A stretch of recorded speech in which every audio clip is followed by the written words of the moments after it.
ದುಂಡಶಿ ಗ್ರಾಮ ಪಂಚಾಯಿತಿಯಲ್ಲಿ ಬ್ರಹ್ಮಾಂಡ ಭ್ರಷ್ಟಾಚಾರ.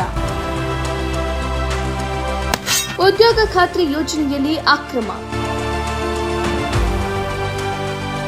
ಗ್ರಾಮೀಣ ಭಾಗದ ಜನಗಳು ಮಹಾನಗರಗಳಿಗೆ ಗುಳೆ ಹೋಗಬಾರದು ಅನ್ನುವ ಕಾರಣಕ್ಕಾಗಿ ಕೇಂದ್ರ ಹಾಗೂ ರಾಜ್ಯ ಸರ್ಕಾರ ಕೋಟ್ಯಾಂತರ ರೂಪಾಯಿ ಖರ್ಚು ಮಾಡಿ ಗ್ರಾಮದ ಜನರಿಗೆ ಕೂಲಿ ಕೆಲಸ ಮಾಡುವ ಉದ್ದೇಶದಿಂದ ನರೇಗಾ ಯೋಜನೆ ಜಾರಿ ಮಾಡಿದೆ. ಆದರೆ ಈ ಕೋಟ್ಯಾಂತರ ರೂಪಾಯಿ ಹಣ ಮಾತ್ರ ಬಡವರ ಬದಲಾಗಿ ಅಧಿಕಾರಿಗಳು ಹಾಗೂ ಉಳ್ಳವರ ಪಾಲಾಗುತ್ತದೆ. ಆದರೆ ಹಾವೇರಿ ಜಿಲ್ಲೆ ಶಿಗ್ಗಾವಿ ತಾಲೂಕಿನ ದುಂಡಶಿ ಗ್ರಾಮದ ಗ್ರಾಮ ಪಂಚಾಯಿತಿಯಲ್ಲಿ ಇದೆಂತಹ ಘಟನೆ ನಡೆಯುತ್ತದೆ. ಮಹಾತ್ಮ ಗಾಂಧಿ ರಾಷ್ಟ್ರೀಯ ಗ್ರಾಮೀಣ ಉದ್ಯೋಗ ಖಾತರಿ ಯೋಜನೆಯಲ್ಲಿ ಗ್ರಾಮ ಪಂಚಾಯಿತಿ ಮಹಡಿ ಮೇಲೆ ಸುಮಾರು 10 ಲಕ್ಷ ವೆಚ್ಚದಲ್ಲಿ ಶೆಡ್ ನಿರ್ಮಾಣದ ಕಾಮಗಾರಿ ನಡೆಯುತ್ತಿದ್ದು, ಇಲ್ಲಿನ ಗ್ರಾಮ ಪಂಚಾಯಿತಿ ಅಧಿಕಾರಿಗಳು ಈ ಕಾಮಗಾರಿಯಲ್ಲಿ ಗೋಲ್ಮಾಲ್ ಮಾಡುತ್ತಿದ್ದಾರೆ ಎಂದು ಕೇಳಿಬಂದಿದೆ.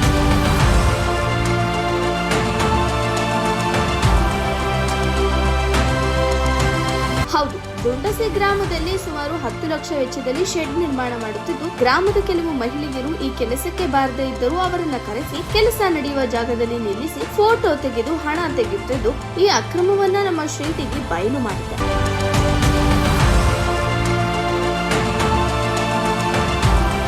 ಅಷ್ಟಕ್ಕೂ ಈ ಕೆಲಸವನ್ನ ಬೇರೆಯವರಿಗೆ ಗುತ್ತಿಗೆ ಕೊಟ್ಟಿದ್ದು, ಇಲ್ಲಿ ಬರುವ ಮಹಿಳೆಯರು ಯಾರು ಇಲ್ಲಿ ಕೆಲಸಕ್ಕೆ ಬರುವುದಿಲ್ಲ. ಆದರೂ ಇವರನ್ನ ಬೆಳಗ್ಗೆ ಒಮ್ಮೆ ಮಧ್ಯಾಹ್ನ ಒಮ್ಮೆ ಕರೆಸಿ ಫೋಟೋ ತೆಗೆದು ಕಳಿಸಿ ಇವರ ಹೆಸರಿನಲ್ಲಿ ಬಿಲ್ ತೆಗೆದು ಲಕ್ಷ ಲಕ್ಷ ಲೂಟಿ ಹೊಡೆಯುತ್ತಿದ್ದಾರೆ ಇಲ್ಲಿನ ಭ್ರಷ್ಟ ಪಂಚಾಯಿತಿ ಅಧಿಕಾರಿಗಳು. ಒಟ್ಟಾರೆಯಾಗಿ ಇದು ಬೇಲಿಗೆ ಎದ್ದು ಹೊಲ ಮೇಯುವ ಪ್ರಸಂಗ ದುಂಡಸಿ ಗ್ರಾಮ ಪಂಚಾಯಿತಿಯಲ್ಲಿ ನಡೆಯುತ್ತಿದ್ದು, ಸಂಬಂಧಪಟ್ಟ ಅಧಿಕಾರಿಗಳು ಇದರ ಬಗ್ಗೆ ಸೂಕ್ತ ತನಿಖೆ ಮಾಡಿ ಇಲ್ಲಿನ ಭ್ರಷ್ಟ ಅಧಿಕಾರಿಗಳ ವಿರುದ್ಧ ಕ್ರಮ ತೆಗೆದುಕೊಳ್ಳುತ್ತಾರಾ? ಕಾದು ನೋಡೋಣ. ವರದಿ ಸೋಮಶೇಖರ್ ಲಮಾಣಿ, ಶ್ರೀಟಿವಿ ನ್ಯೂಸ್, ಶಿಗ್ಗಾವಿ.